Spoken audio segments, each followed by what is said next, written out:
Hi guys, I am so excited to dive deep into gut health today. Gut health is what I believe to be the foundation of health. You know, at the clinic, we have seen improvements in everything from brain fog to skin conditions and so much more when people improve their gut health. I want to preface this video that I'm not a medical doctor, so please work with your doctor, and results are always best when it's bio-individual.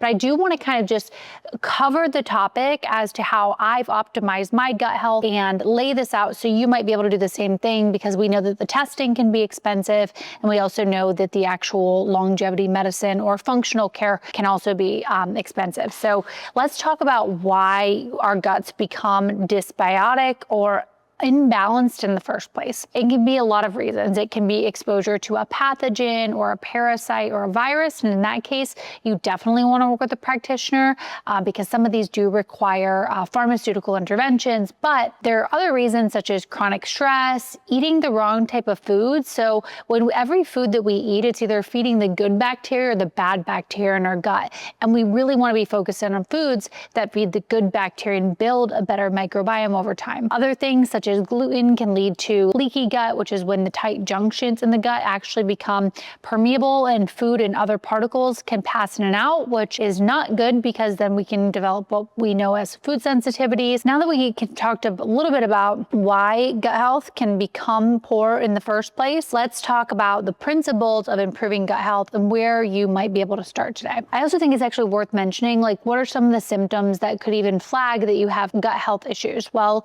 it could be going to the restroom too much or too little. Your stools could be not well formed. You could have issues with gas or bloating. We've really normalized these symptoms in our society today, but these are not really normal. So we want to really optimize gut function to improve so many other facets of health.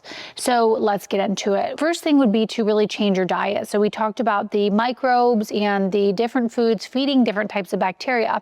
Well, if you're consuming a really heavy processed food diet or diet that's high in carbohydrates and high in sugars, then it's all breaking down to feed some of the bacteria that we don't necessarily want to have growing more. What can we do about that? We can really eat a lot of foods that are high in polyphenols, high in like prebiotics. We can also eat really anti-inflammatory foods. We don't want our gut to be inflamed. So that looks like blueberries, wild-caught salmon, and antioxidant-rich leafy greens. That can be really important for gut health. A lot of these plants have something that breaks down a substance called butyrate, which is really incredible for healing the gut. So there's a few other foods that are really prebiotic rich, things like dandelion greens and garlic. There's some things with polyphenols like berries and green tea. And then we also will eventually introduce some fermented foods. If you're not having too many GI issues right now, you can probably just jump right into incorporating fermented foods. But if you're having a lot of things like bloating or things of that nature, you might want to pause on the fermented foods until we kind of reduce some of the dysbiosis and then incorporate that a little later on. So step one would be to change your diet. So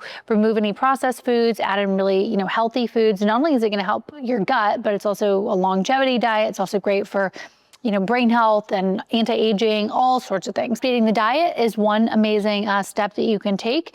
The next thing would be to, eliminate some of those really inflammatory foods, things like dairy, things like gluten, to really just start getting on the right track. It doesn't mean that you could never reincorporate dairy, but for now, I definitely would say that you would cut that out. So another thing that we would want to do is essentially kill any overgrowth. So this is where definitely working with a medical provider can be helpful, but I'm just going to share what I've done in the past. There are antimicrobials, things like berberine or oil of oregano, that are, for the most part, generally recognized as safe. Obviously not safe if you're pregnant or breastfeeding, but in the past I have done berberine supplementation, so that can be really helpful. But step one is like reducing the things that are causing the gut to become dysbiotic, and then we want to really clean up the entire environment. So that can be with the foods, it can be with the reducing the different or eliminating gluten and dairy, but then we also have introducing things like these antimicrobials or berberine or oil of oregano. Now, if you're dealing with something like SIBO or small intestinal bacterial overgrowth, then it might take a prescription, something like rifaximin. If you're dealing with an overgrowth of candida, something like nystatin. So that's definitely where you want to work with practitioners. But we can take a stab at it with some of these antimicrobials like berberine and oil of oregano. The next step is to repopulate the gut with really good, healthy prebiotics and probiotics. So again, incorporating all those prebiotic-rich foods. And then the next thing I would say is adding in a really great probiotic. So I've been absolutely obsessed with the seed probiotic. It has one of the most diverse probiotic profiles. It has the prebiotic and the actual probiotic all encapsulated in a really incredible prebiotic capsule. I think it's like the top probiotic really in the US. So big fan of seed. They call it a synbiotic because it's really covering the pre, pro, and postbiotic. So I love that to just incorporate into your daily regime. Now, if you get a gut test, which obviously is the ideal way to do this, is get a gut test and then work with the provider, and you see some strains are specifically low, you would also want to supplement with those strains. So we know there's a couple interesting strains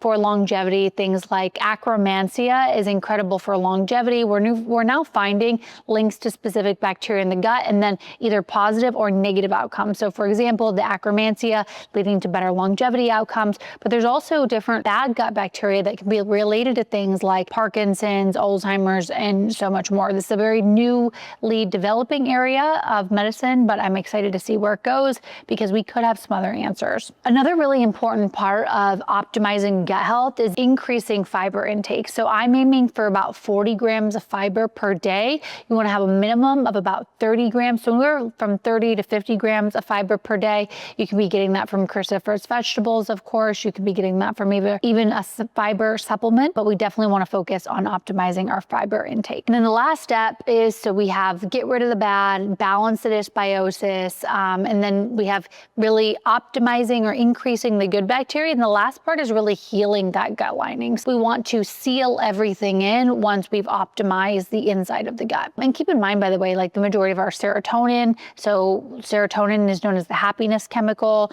or molecule. It's linked to our mood. There's so much going on inside our gut, our immune system, and so much more. So how do we kind of seal that gut? One of my favorite ways to do this is through a whole foods based approach. And I love to do it with bone broth. So organic, of course, because the bones do absorb a lot of things. So we want to be careful that we aren't getting toxic bone broth, but I love an organic or homemade bone broth as a way to seal the gut. Other ways to do this, I also love some colostrum. L-glutamine and collagen peptides are a great way to do it. And then there's also things like marshmallow root that can be really helpful in sealing that gut lining. It's something that we want to be conscious of basically after our gut protocol and beyond. So let's talk about how we can break this down into a practical protocol for you. Let's say it's an 8-week plan.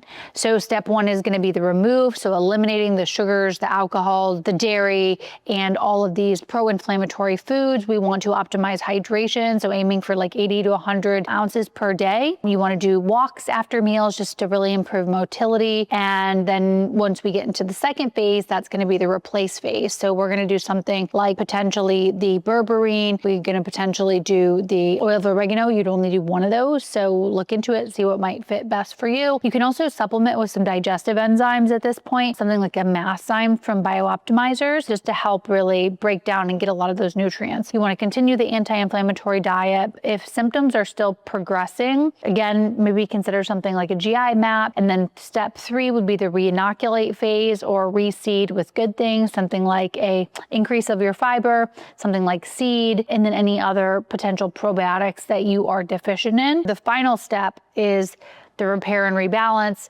So the glutamine or a bone broth would be really helpful at this phase. So that's basically it. In terms of maintenance, we want to keep stress really low because we know that can disrupt the gut microbiome. I personally test my gut microbiome twice a year, but I hope that you found this video helpful. I will include a kind of link in the show notes to essentially the steps and some of the supplements that I am taking for optimizing gut health. So if you're interested in learning more about female longevity content, you can subscribe, like, and comment on this channel, and I will see you next time.